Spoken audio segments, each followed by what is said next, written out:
as you guys saw, I didn't record anything last night, and we're just picking up back up today, so that's what's going on. So everything is running well. We just have to button up some small stuff. We do have to fill it up with some antifreeze. Probably going to change the light bulbs, put some white LED bulbs in there. We're going to change the rear speakers, put in the trunk mat, and then the next thing we have to do is fix that transmission bolt issue. One of the bolts doesn't want to come out.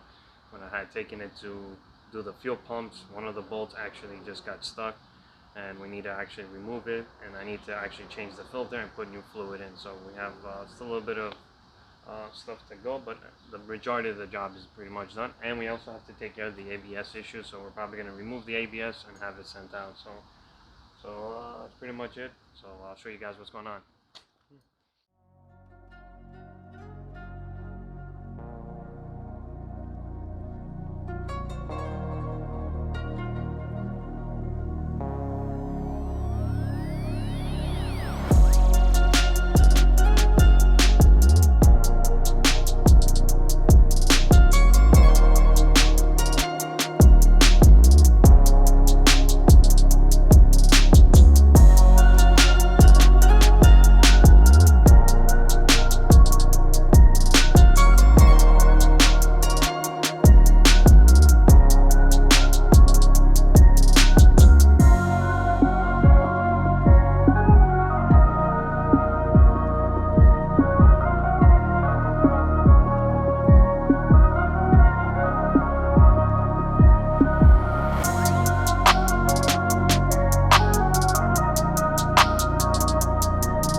Alright you guys, so what we did is we ended up filling the system with some coolant. I started it off before. I'm gonna also start it up so you guys can hear it. But real quick, a real recap of what we did.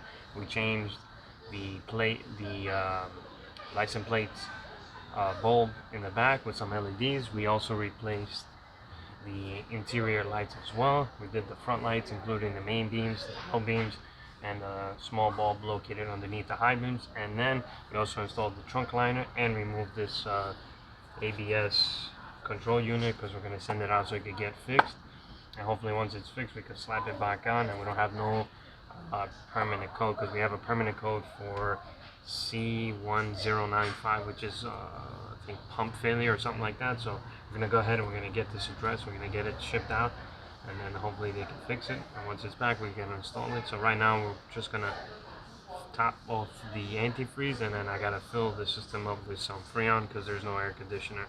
It's not blowing any cold air in the air conditioner, so we're going to do that real quick, and then we're probably going to call it a night.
What's going on you guys? So as you guys saw, we did a bunch of stuff today.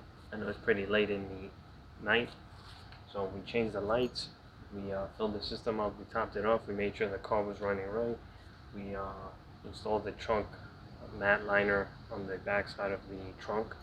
We also removed the ABS module, we vacuumed the AC system because it was low in refrigerant and now it's blowing cold.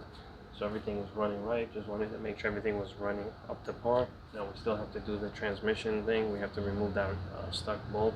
We got to put in a new filter, new fluid, and then bolt everything back up. I might as well just do the rear end fluid change. But that's pretty much it, guys. I'm gonna call it a night because it is late. I'm tired, I'm exhausted, and you know the vibes. I'm out. What's going on, you guys? So hopefully today, after a couple of weeks, hopefully we can get this thing started. We still have to put in the ABS module, which came in like a couple of days ago. We got to fill it up with some fuel. I think 1 or 2 speakers on the door is blown out, and we got to put the driver's side window switch in, and then everything else that goes with the door. So we got to do that, and then last we got to fix that transmission bolt issue. One of the bolts is stuck, so we got to go ahead and remove that one, put a brand new bolt, brand new filter, brand new fluid, gasket, and everything like that. So let's not waste any more time. It's a beautiful day, it's hot, and let's get to work.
What's going on, you guys? So as you guys saw, yesterday was a little bit of a hectic thing. Car was like surging, was misfiring. We had a code for misfire excessive rate. So hopefully today we could diagnose it. I believe it's got to be the spark plugs. They're kind of fouled out. So we're going to go ahead, we're going to change the plugs and then just fire it up and see how it sounds, how it's running, check the scanner and see if there's anything else that's wrong with it. So hopefully today we can get to it and hopefully fire it up and be able to move the vehicle because it's been sitting for quite some time. So hopefully today we can address the misfire issue. So we're gonna basically bring the camera in and show you what we did yesterday. Alright, you guys, so everything over here has been taken out. Catch can is still here. We took the air intake system out, took the plugs out. We also took out the coil packs, so we just left that. We just covered the hole so nothing gets into it, dirt and stuff like that. And then let me take you on to the other side. Alright, you guys, so same thing on this side. Coil packs have been removed, the plugs have been removed. We just covered the holes just so that nothing gets in it. We also have the new installed I don't know if you guys can see it, XeMODeX X or whatever it's called, from the company. They actually fixed it for us, sent it out, and they just basically opened up the module and then they addressed whatever was wrong with it. I'm sure something is common in these XJR brake module that usually goes wrong and they need some sort of repair, so they fixed it for us. So that's in, and then we pretty much filled the car up yesterday with some fuel, so everything is pretty much where it needs to be. It's got gas. We got the new module that's been installed. We're going to put in the new plugs. We do have coolant, so everything is good there. We have good oil. I mean, the oil should be okay. It's right at the dipstick line, so everything's pretty much ready to go. We're just having a misfire issue, so the car's acting a little bit weird, so it's trembling. So we're going to hopefully fix it today. We're just going to put in the plugs and see how it runs.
Alright guys, so we're gonna go ahead and we're gonna fire it up right now. So we just poured in some octane booster, some VRP Racing octane booster, hopefully clean up some of the varnish, fuel injectors, some pinging, detonation. We got some new plugs thrown in, new coil packs thrown on just for the heck of it, because I wanted to put new coil packs on. Then we got the car up to this type of maintenance, so hopefully once we fire it up we got no more problems.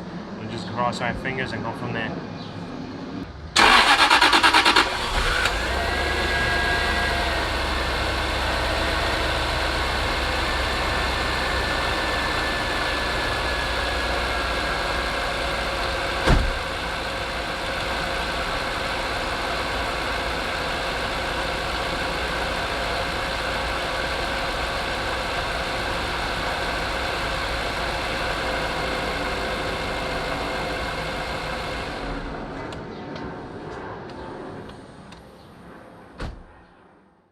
What's going on, you guys? So today is a brand new day. We're finally going to be able to put in the new fuel pumps.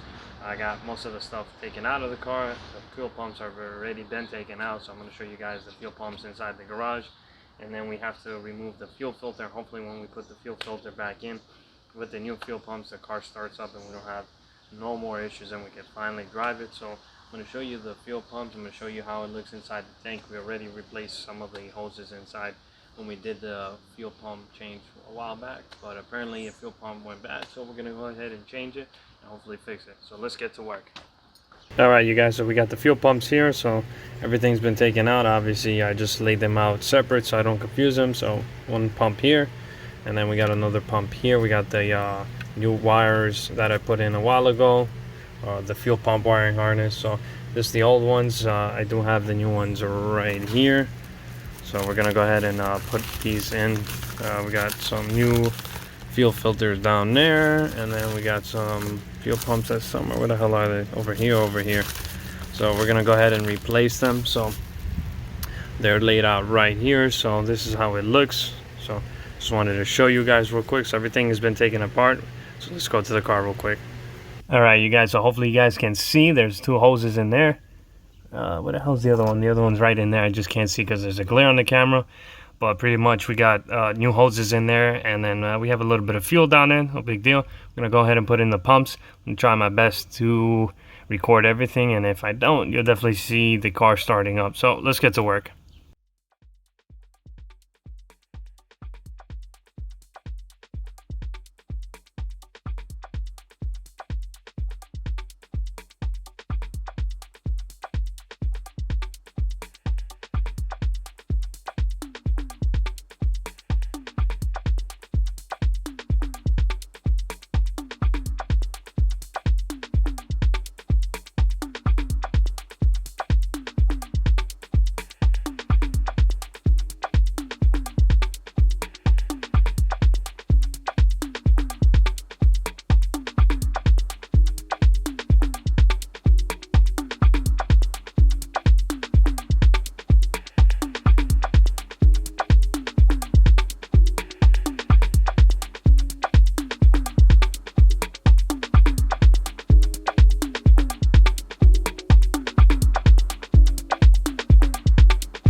Alright you guys, so we removed the old filter underneath the jack, so I'm gonna go underneath and show you, but this is the one that we just basically took out. So whatever it is, we just replaced it with a brand new one, so this one's out.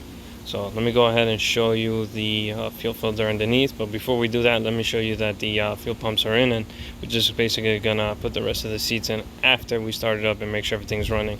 Alright you guys, as you guys can tell, we got the fuel pumps in, everything is put back together, the clamps, the hoses, everything is plugged in, including the connectors.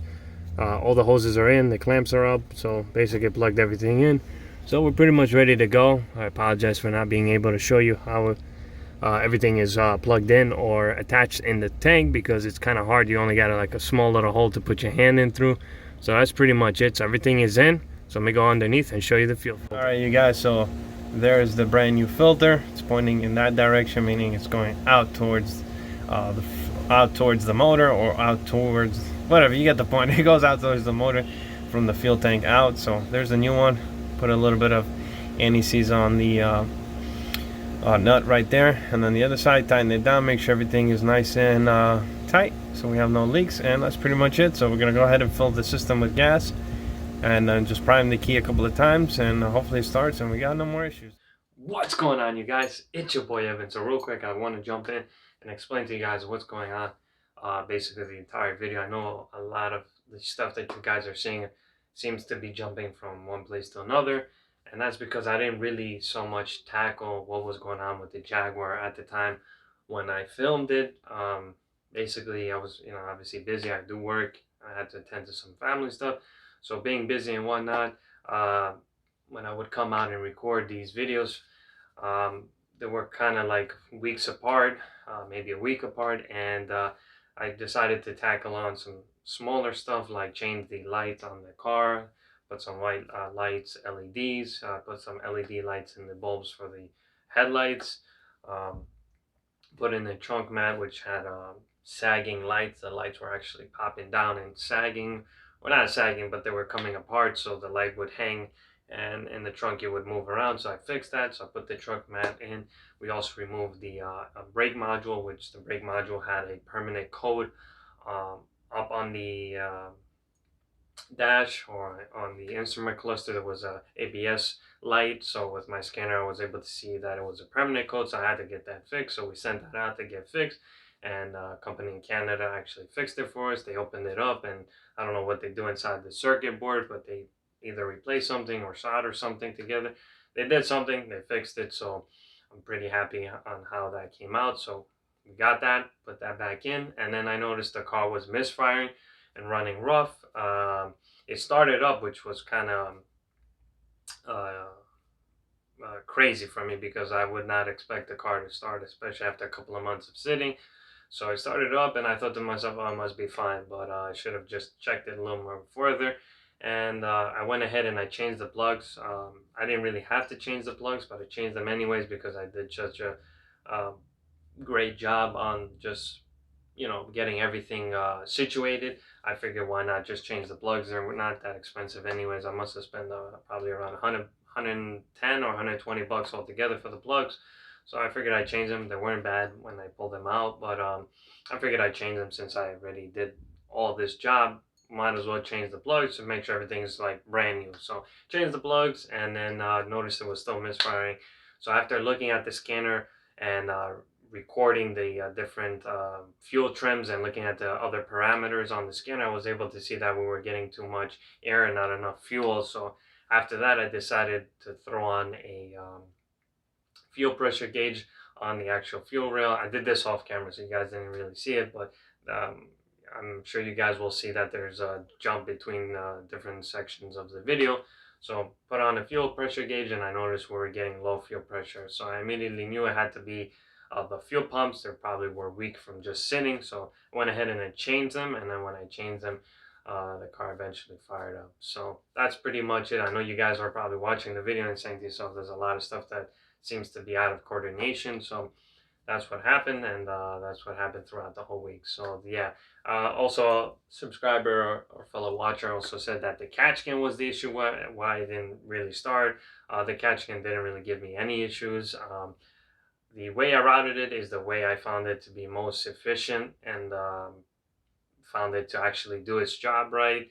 I don't have any issues with it. Car runs fine, car drives fine, no surges, no check engine light, no misfire or pinging or anything like that. So it's been running perfectly with the catch can. So if you guys want to route it the way I did it, go ahead. If you guys want to try some other different way of routing the hoses or have a different method of attaching the catch can, by all means try it and see if it works for you guys. But for me it works. I have no issues. So the catch can was not the issue. That was not the reason why the car didn't start. So it was actually a weak fuel pump, and it was just because the car was sitting for months. And you know, I took my time to actually put together the car together because I'm obviously busy and stuff and whatnot. So that was the reason, guys. So I don't want to talk anymore. I've already talked enough. Let's get to starting this Jag.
Alright you guys, so as you guys can tell, the car's running great. There's no misfiring.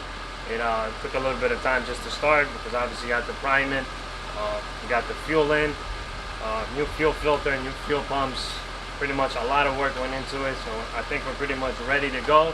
It does need a pass inspection, so we're probably going to drive it, maybe do a POV video or something like that, and then just take it for a ride and then take you guys along with me. But for now, I think the car is pretty much done. So hopefully you guys enjoy watching all the videos. Hopefully you guys enjoyed me wrenching on the car and learning something, or if not, maybe, but whatever. You guys get the point. Hopefully you guys learned how to take some of the stuff off. So it was a long process, long journey, but I'm pretty much done with this car. So we got another car to work on, so we got more videos on the way. So definitely stay tuned. And with that being said, guys, I'll definitely be catching you guys in the next video.